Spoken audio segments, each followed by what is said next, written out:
바로 가겠습니다. 좀 빨리 한다고 해도 이게 그렇게는 안 되네요. 음. 갑을의 경우는 신선한 조합이긴 한데요. 우리 푸는 입장에서는 좀 뭐랄까, 그동안 기대했던 건 이제 지행합일인데, 지행에서 나오면 지행합일 가루가 어떻게 낼 건가 요 생각하고 있었거든요. 치양지 가루가 나오면 어떻게 나오려나. 근데 허를 찌르고 이제 지행을 냈는데, 그거 역시도 생각지 못한 조합, 양명하고 어, 퇴계를 조합했는데, 이게 아마 동양 사상을 좀 아시는 분이 낸 것 같고, 또 요즘에 그 많이 보시는 이 교수의 마음의 윤리학인가? 그 책이 또 새로 이 한국 유학에선 바이블이 돼가잖아요. 거기서 반영을 한 것 같아요. 왜냐하면 이 퇴계가 전습록 논변을 썼거든요. 전습록, 그러니까 왕양명이 왜 나쁜지 읽지 마라. 왕양명 내가 읽어봤는데 이상해 이거죠. 어, 제자들에게 양명학 공부하지 말라고. 근데 이제 퇴계의 제자인 유성룡은 궁금해해서 못 참고 보게 되죠. 그러니까 유성룡은 그래서 양명학 보고 좀 더 실천적인 실천지향의 유학을 하게 되는 이유가 있는 거죠. 근데 뭐 중요한 얘기는 그게 아니라 이걸 맞출 수 있었느냐 이거죠. 대학에서는 기억과 니은을 가리켜서 어, 참된 아름다운 색을 나쁜 것을 싫어한다라고 했는데, 아름다운 색을 보는 것은 이것에 속하고 아름다운 것을 좋아하는 것은 이것에 속한다, 이렇게 구분을 한 거예요. 그러니까 지각과 실천으로 이렇게 구분한 거라고 나름대로 생각한 건데, 퇴계는 영 마음에 안 드는 거죠. 그러니까 대학에서 그런 얘기한 거를 액면 그대로 보지 마라. 어? 뭐 그냥 우리가 느끼는 감정적인 것, 일반 감정, 우리가 뭐 도덕 감정 뭐 이런 표현 쓰는데, 일반 감정을 지행으로 뭐 얘기 설명하는 것에는 그냥 뭐 봐줄 수 있는데, 의리에 있어서는 우리가 가지고 있는 이 이성적 판단을 가지고 지행을 이렇게 설명하는 건 저급하다 이거죠. 뭐 특별한 논리가 있는 건 아니에요. 마음에 안 든다 이거죠, 내가 보기에. 그래서 갑이, 그러니까 여기 보니까 이 문제가 좀 애매한 거예요. 여기서 이 갑이 이 갑인지 우리가 그냥 철떡같이 알아듣고서 그냥 푼 거지. 그렇죠? 그냥 보통은 이 원문 안에서도 그냥 갑이라고 얘기할 때 있거든요. 그러니까 이것도 친절하게 옆에다가 설명이 있어야 되죠. 근데 우리는 알아듣고 워낙 문제를 많이 풀어보니까 당연히 이 갑은 이 갑이겠지 이러고 이 문제를 맞추는 거죠. 그러니까 우리가 시비 걸려면 다 시비 걸 수 있는 건데, 지와 행에 대한 설에 대한 비판인 거죠.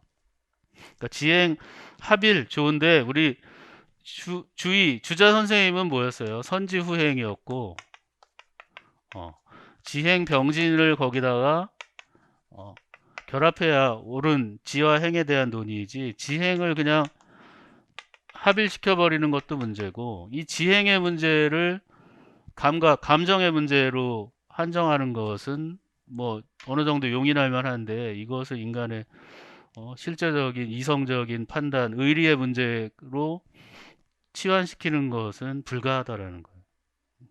이런 문제가 우리 임용에 나올 줄은 또 생각하지 못했어요. 이런 게 사실 저 어려운 문제죠. 이런 게 어려운 문제예요, 진짜. 생각하지 못하고 조합을 생각하지 못하는 문제들. 그럼에도 또 맞출 수는 있죠.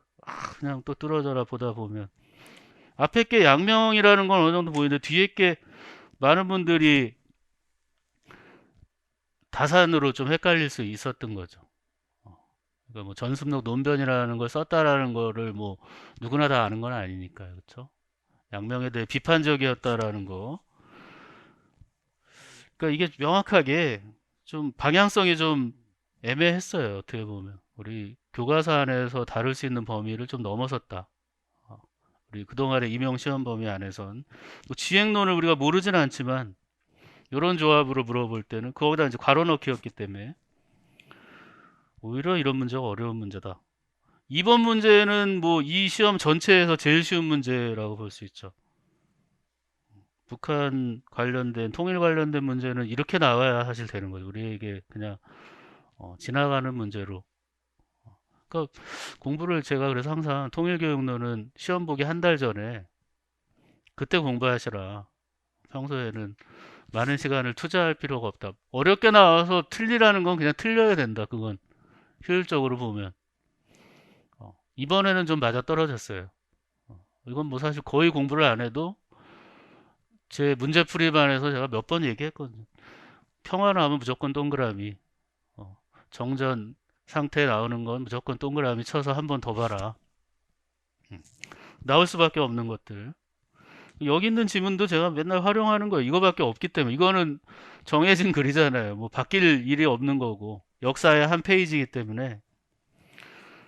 하여튼 고마운 문제죠. 우리한테는 고마운 문제지만 너무 다 맞추는 90% 이상 맞춘다 그러면 좀 문제로서의 가치가 좀 떨어지는 거예요. 근데 90%안 넘습니다. 이렇게 내도 딴 생각하시고 어렵다 생각하시는 분들 또 너무 이 훈련이 안 된 분들은 틀려요. 모의고사 내보면 못 맞춘다. 음. 이거밖에 쓸 게 없는 것 같은데 못 맞추는 분들은 틀릴 수 있다는 거죠. 그러니까 우리가 이런 걸 틀리지 않기 위해서 한 달 전이라도 공부는 또 해야지. 안 할 수는 없어요. 3번 문제는 난이도가 상당히 높지만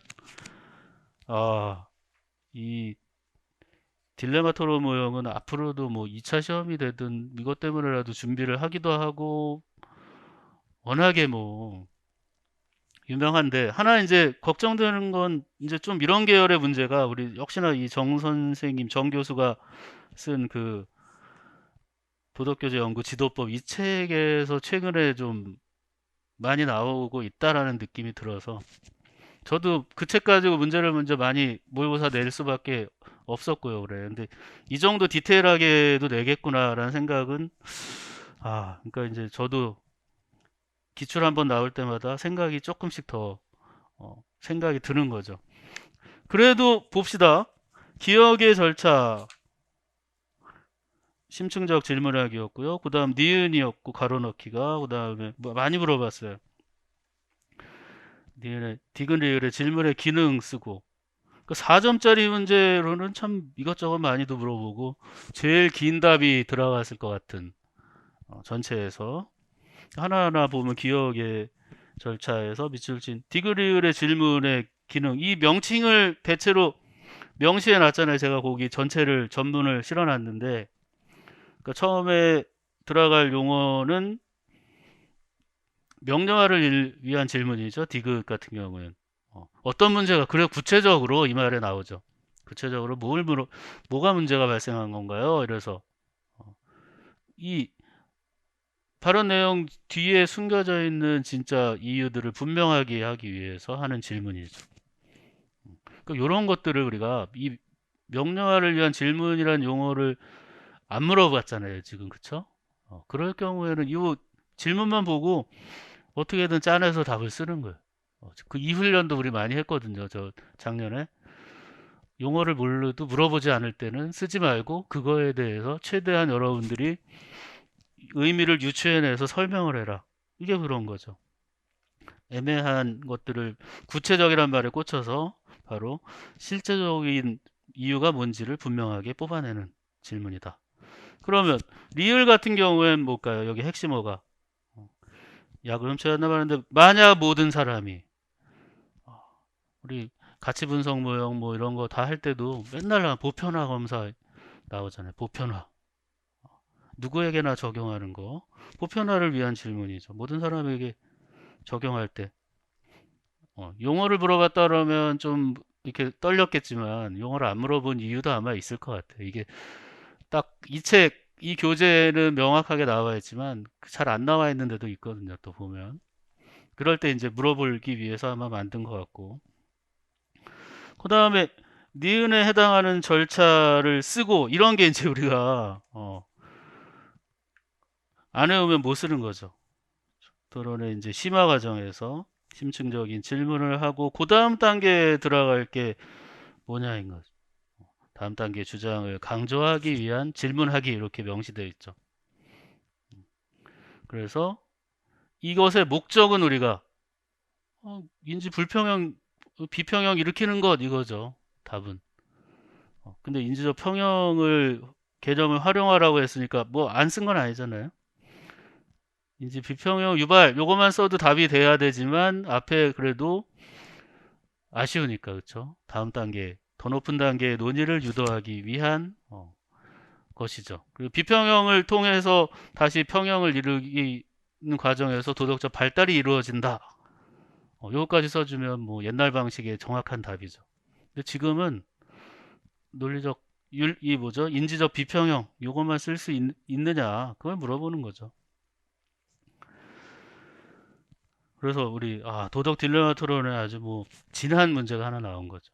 이게 이제 앞으로 기출의 표준이 되는 거예요. 이 정도 급에서 뭐 앞뒤로 또 잘라서 나오는 거죠. 근데 몇 년 걸리죠. 다시 돌아오려면. 어, 내년에 바로 또 내는 또 과감함이 나올지 모르겠지만 근데 이렇게 한번 알려지고 나면 학생들이 또 굉장히 잘 알게 돼요. 그동안 도덕 딜레마 토론을 이해한 방식보다 더 깊이 있게 알게 되죠. 그냥 이러이렇구나 이렇게 하다가 문제로 한번 이렇게 딱 나오고 나면 눈이 동그래지는 거죠. 맞아 시험 이렇게 나왔는데 어려웠어. 막 이렇게 되는 거죠. 그 다음 문제 4번 문제로 가서요. 개개 인간의 이성 능력을 통해 정의감을 키워간다. 이 정의감은 교육적 훈련 뭐 연마되고 뭐 뭘까 막 싶었어요. 그쵸? 근데 이기심의 문제가 나왔어요. 니번지 한 번쯤은 또 나올 것이다라고 두근두근 하고 있었지만 이 니버 하면 집단의 이기주의라고 우리가 키워드로 항상 따라오고 있었기 때문에 그래도 나왔으니 그거 물어보는 거겠구나라는 게 생각이 드는 거죠. 그 다음에 요 문제 역시 그동안 잊혀졌던 윤리학의 기본적인 이론들 이기주의와 관련해서 이기주의가 무슨 윤리학의 이론인가 항상 의문들을 가지고 있지만 모든 서양 사상의 첫 번째가 뭐예요? 자기보존 원리잖아요. 자기보존이라는 건 이기심 얘기하는 거죠. 이기주의. 근데 그 이기주의가 둘로 나뉘는다라는 거 심리적인 그리고 윤리적인 우리가 다루는 건 윤리적인 이기주의잖아요. 그 두 가지를 물어보는 거였어요. 그리고 니부어 문제는 뭐였죠? 개인과 집단과의 이기심이 어떻게 상관이 있느냐 해서 가의 입장에서 밑줄 친 기억에 대해 밑줄 친 디귿은 또 뭐였죠? 디귿 어디 갔어요? 이성적 사고는요. 그쵸? 이성과 관련 이거는 뭐 하이트에서 나오지만 우리가 같은 집단 안에서는 굉장히 이타적이고 타 집단 간에는 배타적이라고 했잖아요. 이게 여기서도 분명히 적용되는 부분이 있어요. 그러니까 개인적 차원에서는 이 이성이 인간의 이기심을 통제해서 이기심을 발동 안 하게끔 제어하는 역할을 하지만 이게 집단화되면 이성적인 능력을 발휘해서 오히려 그 집단 이기주의를 키워나가는 역할을 한다라는 거죠.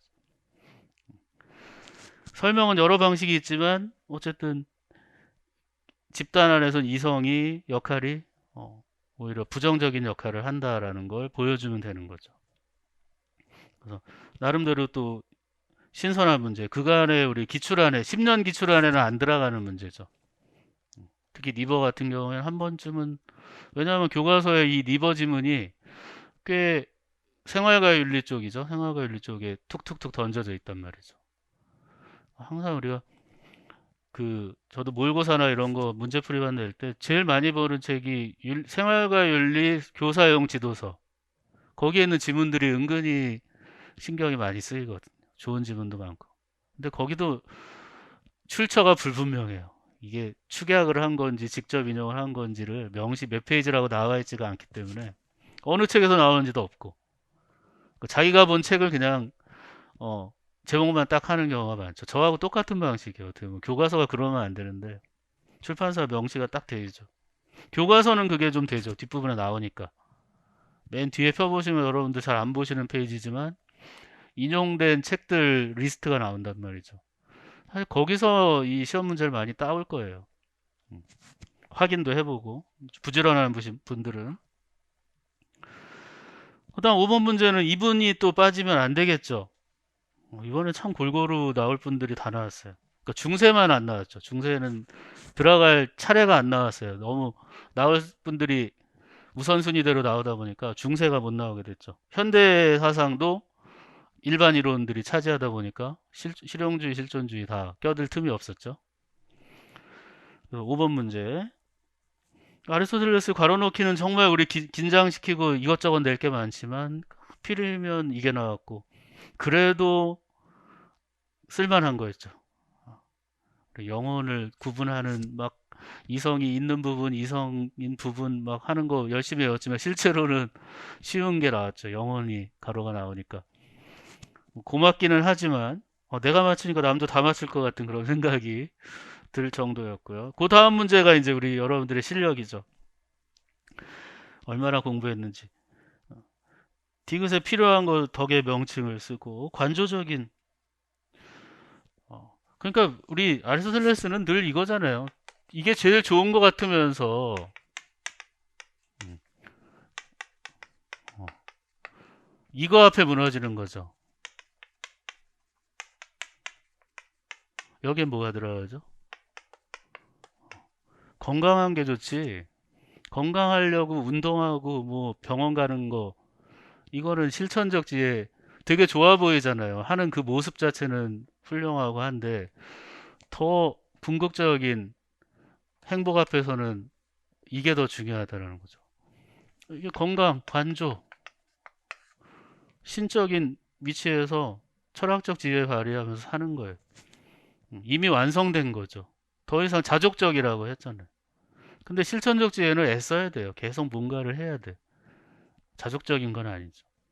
그러니까 우리는 되게 이걸 강조하지만 아리스토텔레스는 왜냐하면 이걸 잘해야 일로 가니까. 근데 목적 앞에서 무너지는 거죠. 목적론이잖아요. 그야말로. 항상 그걸 물어보는 거죠. 그래서 실천적 지혜는 반복적으로 해야 되고 철학적 지혜는 스스로 깨달아 나가는 거죠. 어떻게 보면. 근데 처음에 교육이 필요하죠. 가르침이 필요한 거. 그러니까 어느 게 더 낫냐 하면은 이제 느낌은 이게 더 좋은 것 같은데 아리스토텔레스는 어쨌든 행복은 관조, 철학적 지혜, 이성을 최대한 발휘한. 그러니까 쾌락주의자고 뭔가 경험주의자의 느낌이 확 오지만 더 좋아하는 건 이성주의가 있다라는 거죠. 이게 이제 우리가 가장 헷갈리는 부분인데 딱 거기 그 문제가 나온 거예요. 실천적인 삶에 있어서는 실천적 지혜 필요한데 진짜 행복은 관조적인 삶이라는 거죠. 나올 만한 문제가 나왔어요. 차라리 실천적 지혜 가로를 돌아올 때가 됐는데 그 전에 한 두어 번인가 나오다 보니까 또 내기는 딴 걸 좀 내고 싶었던 것 같아요. 중용이 한 번쯤은 나올 때가 됐다고 했는데 중용도 중용을 잘 못 내는 이유는 제가 늘 내보지만 가로넣기 낼 만한 게 지문이 애매해요. 너무 쉽거나 아니면 이거를 가로를 빼내기에는 너무 가로 칠 때가 많거나 그러니까 축약을 뭐 하면 되긴 되겠지만 6번 문제 역시 그래프 확 던지면서 우리한테 뭐야 막 이렇게 했지만 이거 역시도 뭐 보는 분들은 뭐 롤스 책 보다 보면 롤스는 뭐 수학까지 하네 처음 딱 펴보면서 우리 문과로 다들 넘어오신 이후로 그래프하고는 굉장히 안 친하잖아요.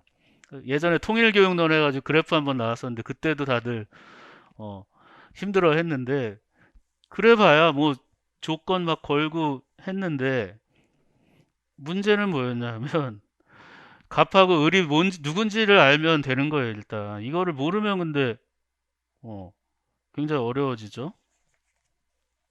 그래서 사회경제적 불평등은 모든 사람이 이익이 되리라 합당하게 기대되고 모든 사람이 개방된 직위와직책이 이게 뭐예요? 롤스의 정의의 원칙, 제의 원칙을 풀어 쓴 거죠. 불평등의 조건이잖아요. 을 같은 경우엔 모든 이해 당사의 최대 행복이다. 공리주의 또 나왔네요. 공리주의 인기였네 이번에. 그러면 그래프가 딱 던져지니까 뭐지 이렇게 했는데 작성 방법만 봐도 알 수 있어요. 갑의 입장에서 볼 때 최상의 분배 지점을 어디로 볼 거냐. 그리고 을의 입장 롤스라면 어디를 찍을 거냐 이거잖아요. 롤스는 뭐가 조건일까요? 그동안 공부한 바로는 잘 몰랐다. 이 그래프를 못 본다 하더라도 그냥 서술로 하나를 쓰자 하면 뭐가 돼요? 최소 수혜자가 나와야 되죠. 최소 수혜자 열심히 하잖아요. 그냥 사회적 최소 수혜자 롤스 하면은 이거밖에 없어요. 그 어느 최소 수혜자가 제일 최대가 되는 게 어디냐? 그거 찍으라는 얘기고. 그러니까 어려운 문제가 나오면 안 돼요. 여기다 대고 우리가 뭐 분석을 요구하고 그래프를 의미를 설명하라 이런 문제가 나온다면 우리 임용 시험이 아니라 이건 뭐 대학원 무슨 입학 시험 박사과정 입학 시험도 이렇게 내지는 않을 것 같은데. 어, 분명히 문제는 쉽게 낼 수밖에 없는 거예요. 우리 그때 통일 편익 문제도 어려워 보이지만 실제로는 통일 편익이 더 크니까 뭐 이 얘기 그냥 쓰는 건데 그게 생각이 잘 안 나는 거죠. 공리주의 입장에서는 뭐예요? 최대 다수, 어, 최대 수혜자든 최소 수혜자든 합쳐서 최대 이익이 되는 지점이 어디다 찍는 거죠. 그러니까 답은 쉽다 항상 보면 문제의 크기에 질리면 안 되는 거죠. 그러니까 여기 뭐 조건 막 어렵게 얘기했는데 이 조건에 필요한 건 뭐예요? X1, X2 이거 활용하라는 얘기예요. 이거 의미를 이해해야죠. 그것만 필요한 거지 뭐. 너무 쉽게 뭐 말씀드리는 것 같은데 어쩔 수가 없어요. 뭐 이거를 여기서 우리가 경제학의 뭐 개념이 들어가는 것도 아니고 우리 시험 범위 안에 들어가는 항상 롤스하고 공리주의 비교하잖아요, 우리. 거기다 노직도 들어가고 이번에 노직 왈저도 들어갈 틈이 없었네요. 그러고 보니까. 음. 그래도 우리 롤스 선생님은 안 빠지고요. 어떻게 되든 나온다라는 거. 그다음 7번 문제. 7번 문제는 좀 이제는 화가 날 정도로 그 불교가 이분 한 사람이 다 할 수 있는 건 아닌데 제가 싫어도 어쩔 수 없이 거기다 다 관련된 지문을 그러니까 여기서 그냥 그대로 냈다고 볼 수 있는 거죠. 음. 그래서 보면 니은 디귿에 해당하는 용어 기억부터 뭐 우리가 실체라고 믿는 것은 실은 존재하지 않는다. 색 즉시 공 이거죠 우리. 우리가 존재라고 보는 색들은 실제로는 공이다. 색 즉시 공이에요. 그 모든 실체가 없는 공이라는 거죠. 니은에 뭐 다른 게 뭐가 들어가기 게 없잖아요. 뭐 무자성, 무자성이 공이라는 얘기죠.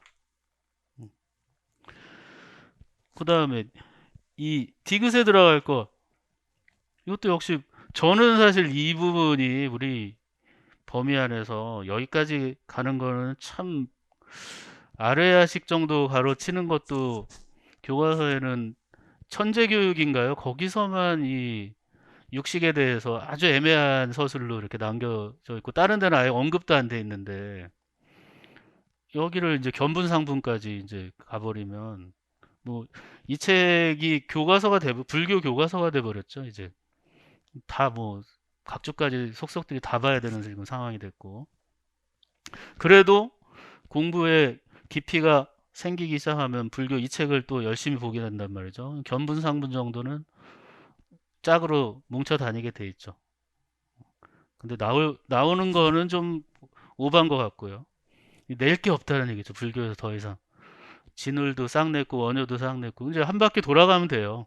11년 차 내년에는 다시 또 돌아온다. 아니면 이 불교 철학의 전개에서 안 나온 부분을 하나 또 낸다. 이번에는 이제 돈점 나올 거라고 예상을 했는데 그거보다는 좀 더 어렵게 나온 거죠.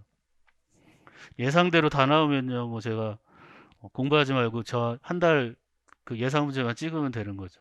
그렇지는 않잖아요, 우리 공부가. 그다음에 니은의 의미와 식의 의미를 그러니까 우리 우리가 바라보는 세계는 식에 의해서 만들어진 가짜의 세계다. 이 얘기만 하면 되는 거죠. 유식사상의 그냥 첫 줄 무착과 세친이 주장한 그 얘기 쓰는 거죠. 무자성의 공으로 실제 존재하지 않는 것이다. 어, 그 앞에서 사실 다 설명이 있는데 그래서 이렇게 지문을 줄 필요가 없다 이거. 차라리 유식사상가에 원문을 주고 그런 다음에 뭐 설명을 하게끔 뭐 하는 게 아니라 여기 설명 다 해놓고 나서 뭘 더 설명하라는 얘기인지. 이 문제는 좀 불교를 욕보이는 문제가 아닌가. 어, 제 나름대로. 그러니까 내는 문제는 좋았어요. 괄호나 뭐 낼 만한 문제, 상분 빼고는, 견분 빼고는 물어볼 만한 문제인데 이런 형식은 좀 곤란하다. 그럼 이 책만 보라는 얘기죠. 어, 교과서가 아니잖아요, 이 책은. 근데 뭐 하라면 해야죠. 좀 몇 년째 이러고 있으니까 이제는 뭐 해야 되겠다는 생각. 뭐 작년부터 제가 얘기를 했어요. 건방지지 말고 출제위원이 바라는 대로 공부해야 되는 게 맞다. 음, 비판은 하되 공부는 해야 된다라는 거. 8번 문제 역시 돌아온 우리 프로이트와 행동주의 낼 만한 거 딱 내줬죠. 그래서 초자는 양심과 자아 이상. 그렇죠. 그냥 공식처럼 우리가 써가면서 하는 거잖아요. 초자는 양심과 자아 이상. 쓸 수밖에 없고요. 초자는 자아를 어떻게 현실 원리에만 빠지지 말고 도덕적 요구와 이상을 향해 나아가라고 요구하는 거.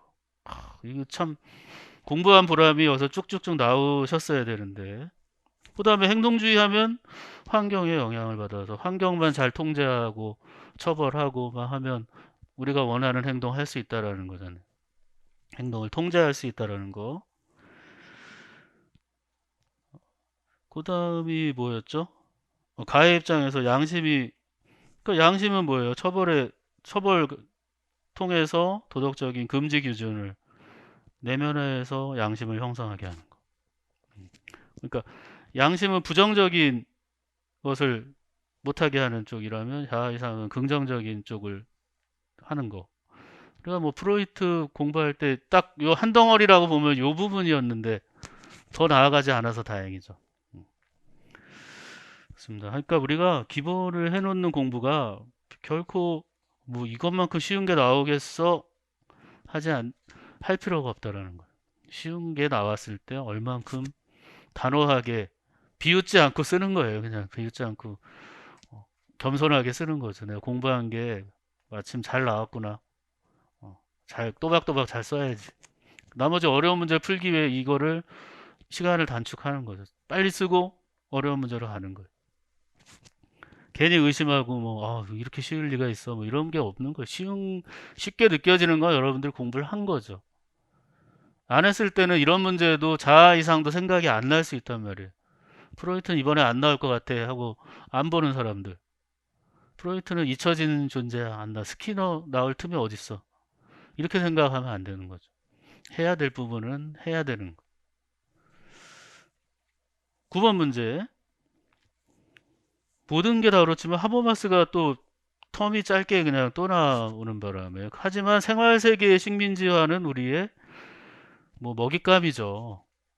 이건 뭐 체계에 의해서 답을 쓰라고 체계를 쓰라고까지 체계에 의한 생활 세계의 식민지화 그 체계가 뭔지만 얘기하면 되죠. 화폐와 권력. 근데 마침 또 화폐와 권력을 미리 앞에서 또 쓰게끔 했어요. 음. 화폐와 어, 이 권력이라는 우리 체계가 생활 세계를 잠식해서 생활 세계를 위축시키는 거, 생활 세계를 위축시키거나 소멸시키는 그런 과정을 생활 세계의 식민지화다. 근데 막 왠지 더 이게 다야 할 필요가 없어요. 우리가 항상 어, 분명히 체계라는 말을 반대로 쓰는 사람도 있단 말이에요. 극단적으로. 생활세계가 체계를 무너뜨리는 이렇게 쓰는 사람도 있단 말이죠. 극단적으로 보면. 그러니까 여러분들이 이렇게 쉬울 리가 있어 이런 게 아니에요. 쉽게 느껴질 뿐인 거예요. 잘해서 여러분들이. 그 다음 문제가 리을에 해당하는 내용. 무슨 법만이 정당하다? 시민들이 심의한 것. 우리 딱 이거예요. 맨날 민주주의 문제.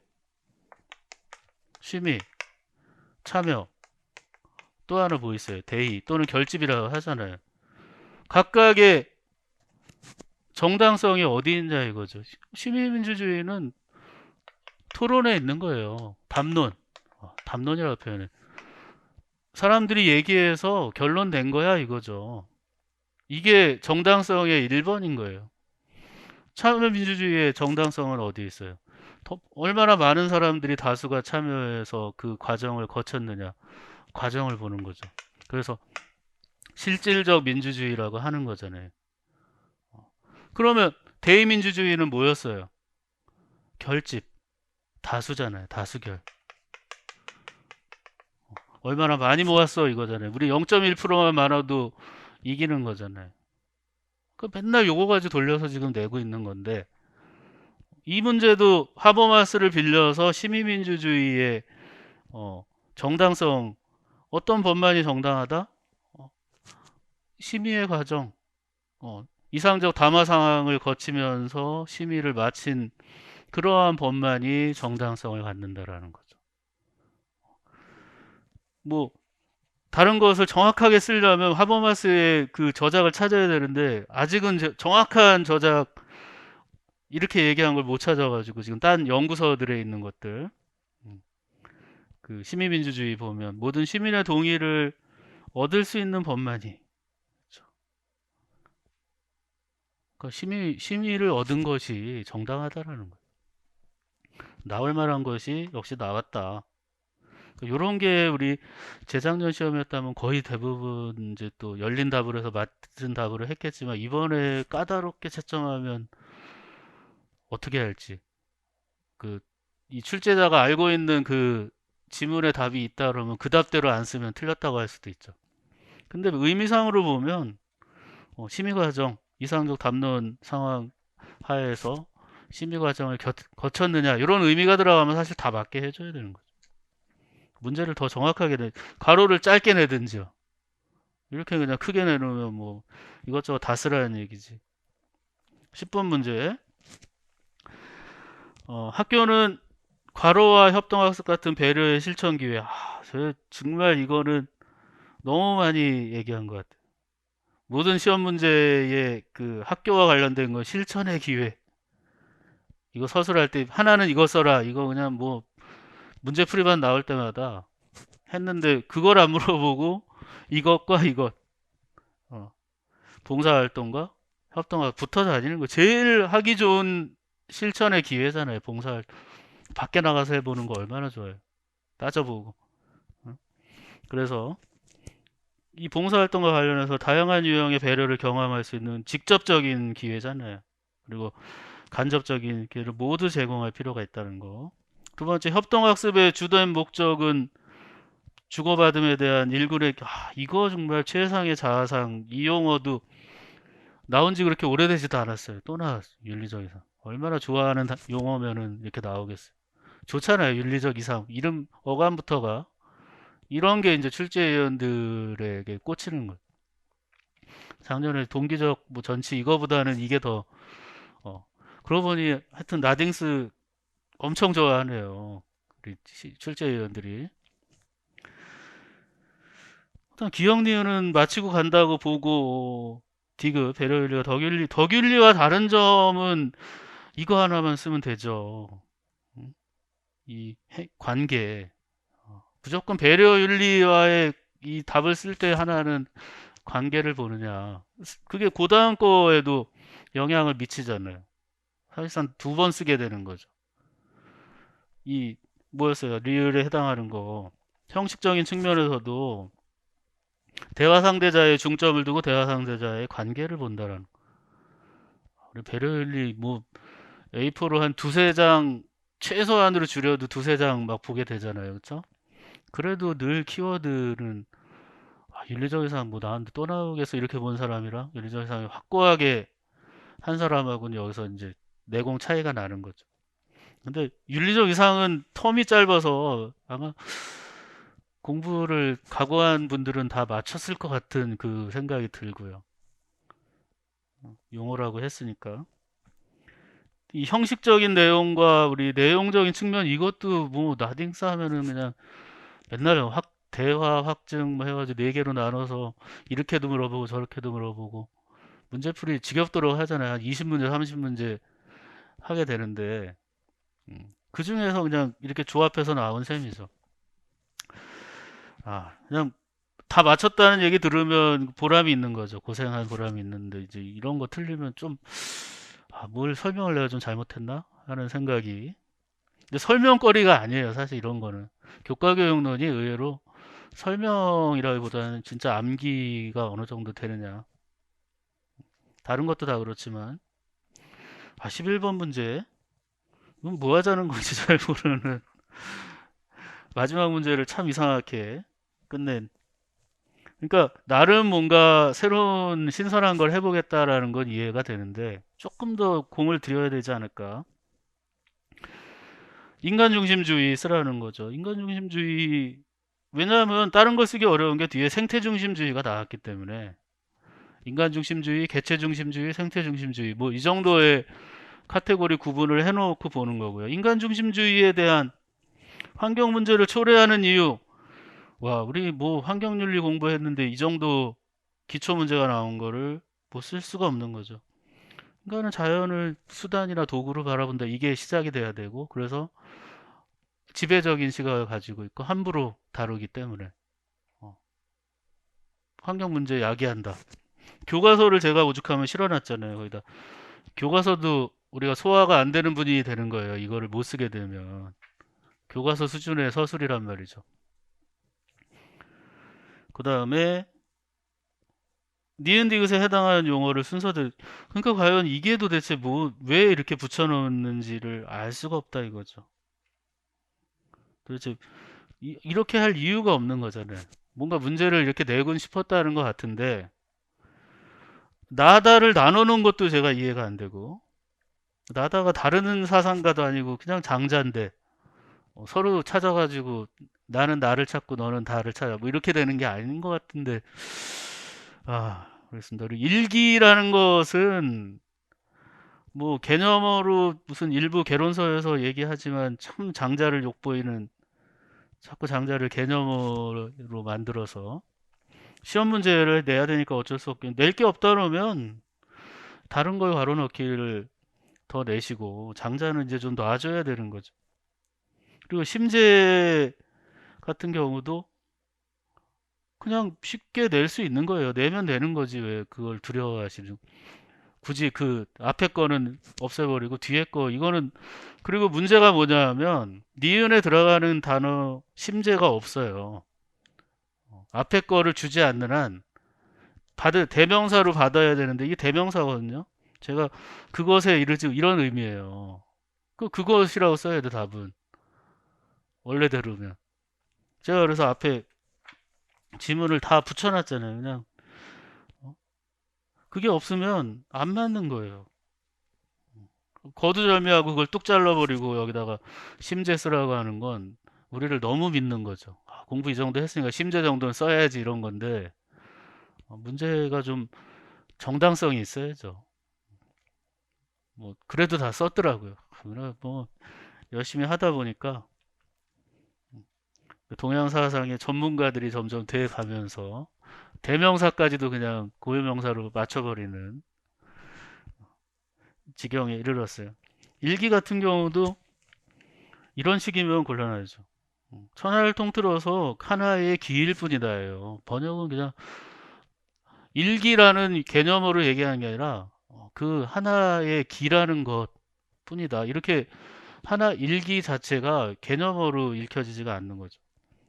그러니까 다시 한번 장자에 대해서 제가 더 장자가 편견을 내려놓으라고 늘 얘기하는데 스스로가 좀 반성이 또 돼요. 모든 게 개념어가 될 수 있구나 장자에. 그 다른 것도 제가 많이 뭐 현해부터 해가지고 얘기했지만 뭐 이런 식이면 너무 곤란하죠. 일기 용어라고 했으니까. 예, 그렇게 해서 문제 활용을 했고요. 뭐 원망을 좀 많이 했습니다. 그냥 안타까운 마음에 여러분들하고 그냥 같은 심정에 문제를 푸다 보면 이거 못 썼을 것 같다. 막 이런 생각, 이거 생각 못 했을 것 같아. 더 얘기할 거 뭐 이런 생각이 듭니다. 근데 어쨌든 지나간 건 지나간 거고요.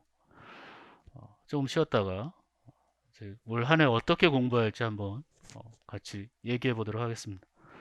쉬었다 하겠습니다.